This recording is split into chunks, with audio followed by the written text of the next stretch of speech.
we're going to get going.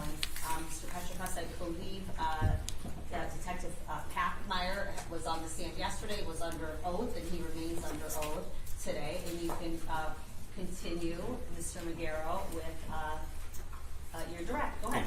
Good morning, Detective. Good morning. You reviewed that video from Lowe's, is that correct? Correct. And what city or what location was that Lowe's video? I believe that was Ellen Park. All right. And based on your investigation in this matter, were you able to determine an address that was associated with Mr. Hernandez while he was in Michigan? Yes. And in what city was that? It was in Lincoln Park. All right. And what's the relative distance from Lincoln Park to Allen Park? Roughly 3.5 miles. Okay. From that Lowe's to Lincoln Park, about 3.5 miles? Correct. Okay.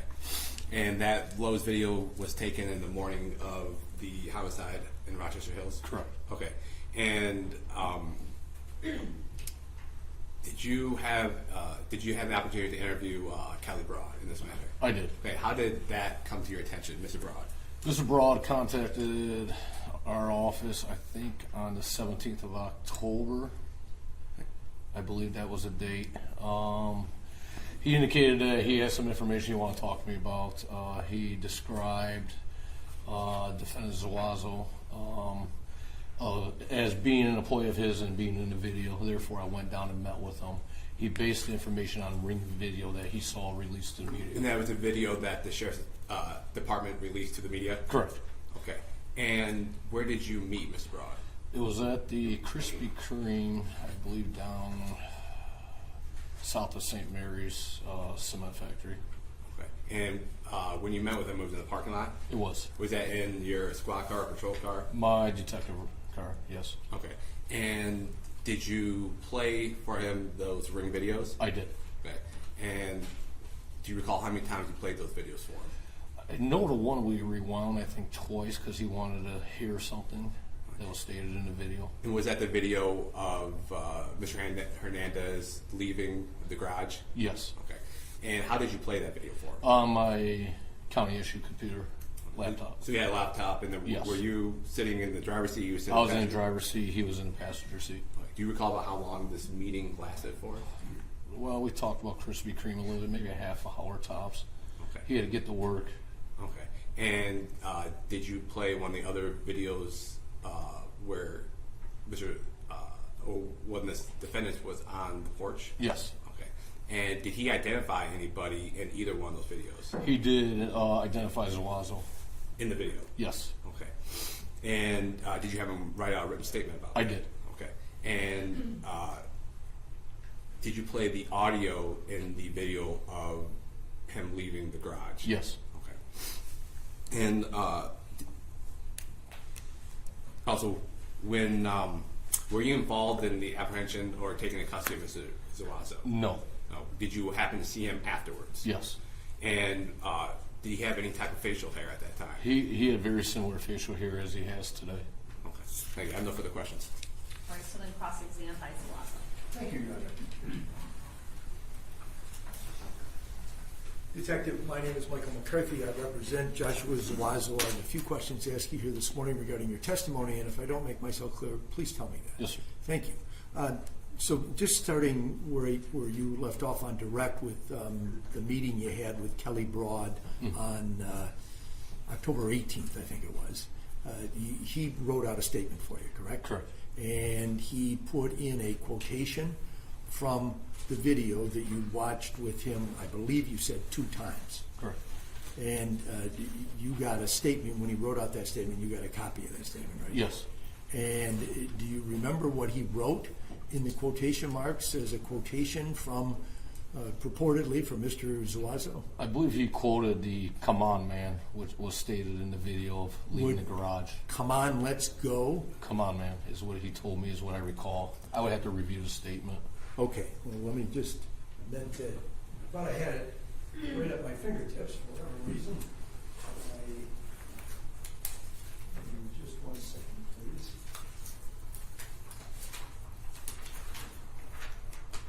Mike, I have it for you. You have it here. Thank you. May I approach it, of course?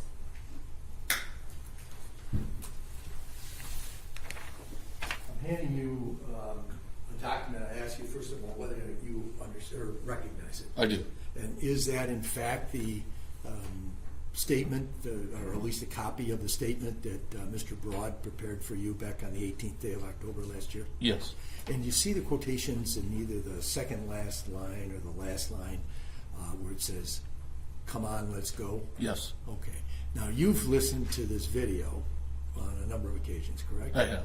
And would you agree that what is actually said on the video is, "Come on, man"? I believe it was "Come on, man," and then after there was "Let's go" was stated, if I remember correctly. Okay, so that's what your recollection Yes, is. it was combined, was separated, is the way he wrote it. Okay, very good. Thank you. I'll retrieve that document. In your work in this case, quite a bit of it was finding location sous flock, Yes. correct? And you obtained those videos from Lowe's in particular, and then also at a Home Depot, is that right? Correct. And so let's talk about the Lowe's one. Okay. That is at about 9:30 in the morning on the 11th day of October, is that correct? Correct. And there's nothing in that video that shows the departure of the vehicle, is there? From the Not that parking lot? I recall. Okay, so obviously it's the flock that is the mechanism by which you were able to find this white Jeep pulling into the parking lot at the Lowe's on that morning, October the 18th, correct? Correct. And October the 18th? No.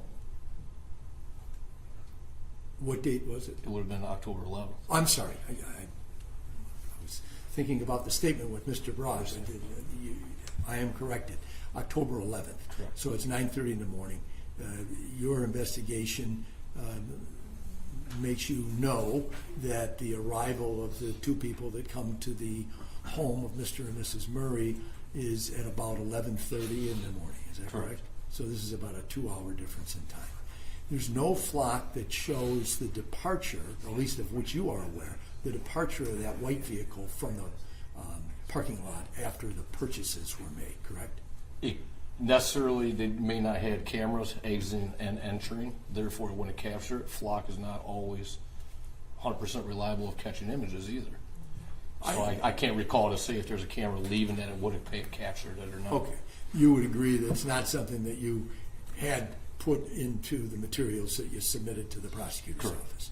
And so we don't know exactly who got into that vehicle after the purchase was made on the inside. That's correct? fair to say, yes. Now, we do see the vehicle again later in the day at about 12:16, as I recall from your testimony yesterday. And it is going in the same direction as that white truck was going by, the DTE truck, correct? Correct. There's about a 5-minute difference in time, correct? Correct. And so we know, based on your testimony, that that vehicle belonged to Mr. Hernandez, is that correct? That is correct. And the white DTE Energy truck, you don't know who was driving in that vehicle at that time, correct? Correct. And you don't know how many people were in it as it goes by that address on Manchester Street in Detroit or Highland Park, whichever Correct. it is. So what we do know is that in the theory that the DTE Energy was occupied by at least Mr. Hernandez, correct? In theory, At yes. the house on the street in Rochester Hills where this incident occurred, correct? The video shows both subjects leaving the garage going to the DTE truck. I got that part. But in terms of the vehicles, the white Jeep vehicle is not occupied, I mean, it is on the same street within 5 minutes of the DTE Energy vehicle seen on the Castle Rock Street near that address where the Murrays live, correct? Are you asking if the Jeep was on Castle Street? No, the DTE Energy. If I Yes. said Jeep, I misspoke. I apologize for that. Yes. So there is that difference. Yes. Okay, thank you. I don't have any further questions. Okay, thank you. Defendant Hernandez. Good morning. Come on. So thinking back to yesterday, we watched the videos from a home. Mr. McCarthy kind of just touched on that. How did you establish the time on those videos? That was the recorded time, I believe, on the videos. Okay. And did you make contact, or did someone from your department make contact with that homeowner? How was it that you were able to get those videos? Detective Jones, I believe, from the FAT team made contact with the homeowner and retrieved those videos. Okay. And there's been some questions, both from the prosecutor and from Mr. McCarthy this morning about a white Jeep. In any of the videos that you retrieved that we're just speaking about now, nothing shows the license plate on that black Jeep, or on the white Jeep, correct? No. Also, we were shown a video of a Home Depot store, but we did not see the checkout. So I know that you stated there's one of two ways that detectives can try to get information from stores like Lowe's or Home Depot. I know Lowe's, you can use their flock and see the cars that come in. Home Depot does not have that, correct? That Home Depot, I don't believe so. Okay, but you can call a particular Home Depot and ask if certain items that you find relevant were purchased, correct? And that's what happened at that Home Depot? Correct. Okay. But you were not provided a video of the actual checkout, correct? Correct. Okay. So was it Home Depot that told you that this is the checkout of these two individuals, or how did that happen? That I can't recall. I know contact was made there to cross-reference certain items, and they were able to come up with that transaction, and then they backtrack timestamp. Okay. I have no further questions. Thank you.